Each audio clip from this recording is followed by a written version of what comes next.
Manusia, hewan maupun tumbuhan, sebagai makhluk hidup, kita perlu oksigen untuk hidup. Waktu bernafas, kita mempunyai organ-organ yang bekerja sama dan membentuk sistem organ yang bekerja mengatur oksigen yang ada di lingkungan hidup sampai pada setiap sel yang kita butuhkan. Oksigen ini tidak tersedia di dalam tubuh makhluk hidup. Kita mendapatkan oksigen dari lingkungan sekitar kita. Bernafas artinya kegiatan menghirup atau memasukkan oksigen dari lingkungan hidup dan mengeluarkan karbon dioksida dan uap air melalui alat pernafasan kita. Kali ini kita akan mempelajari lebih lanjut tentang organ-organ pernafasan manusia.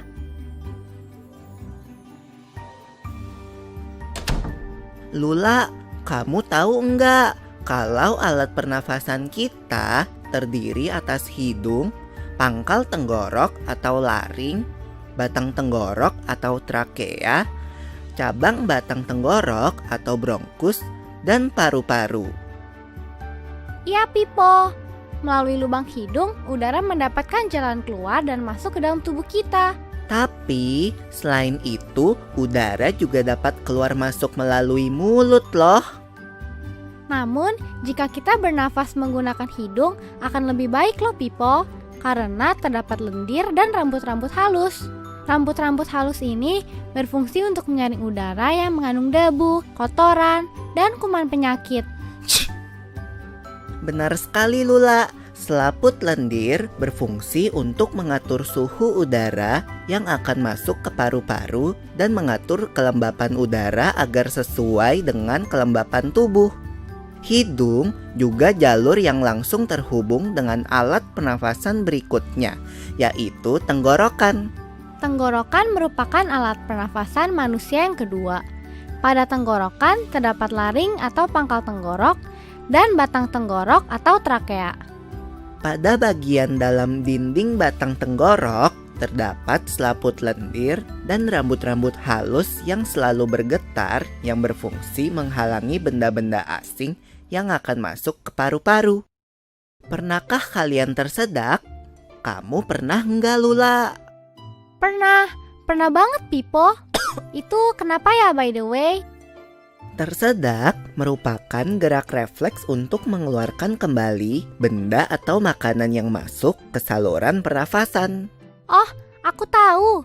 Gerak refleks adalah gerak cepat dan otomatis yang menanggapi rangsangan dari luar organ, kan? Iya, Lula.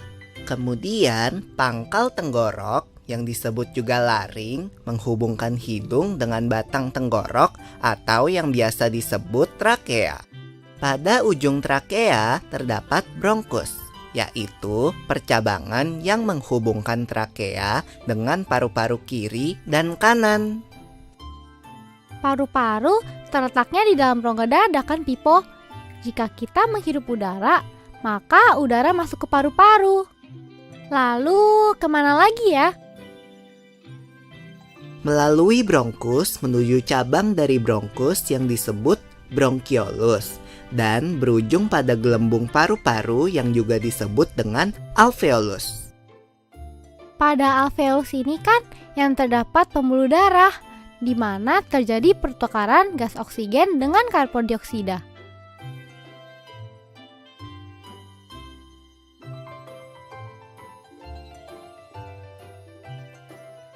Well, Pipo, tahu gak kalau sistem pernafasan kita terdiri dari dua, kan?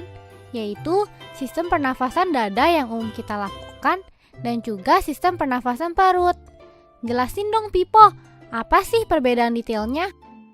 Pernafasan dada terjadi karena gerakan tulang rusuk oleh otot-otot antar rusuk.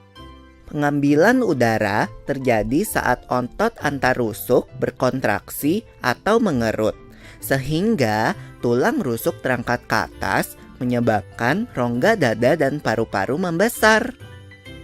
Oh begitu, berarti pengeluaran udara terjadi saat otot antar rusuk berelaksasi atau mengendur. Saat itu, tulang rusuk turun ke posisi semula, menyebabkan rongga dada dan paru-paru mengecil, kan? Ya, benar sekali. Lalu menurut kamu, bagaimana dengan pernafasan perut kita, Lula? Aku belum yakin banget sih, Pipo. Jelasin dong. Pernafasan perut terjadi karena gerakan otot diafragma, yaitu sekat yang membatasi antara rongga dada dan rongga perut. Pengambilan udara terjadi saat otot diafragma berkontraksi. Posisi diafragma mendatar menyebabkan rongga dada dan paru-paru membesar. Berarti pengeluaran udara terjadi saat otot diafragma berelaksasi. Posisi diafragma melengkung ke atas, lalu menyebabkan rongga dada dan paru-paru mengecil. You're right, Lula. Lalu, gimana kalau kita sesak nafas karena banyak asap? Itu akan kita bahas lagi dalam video selanjutnya.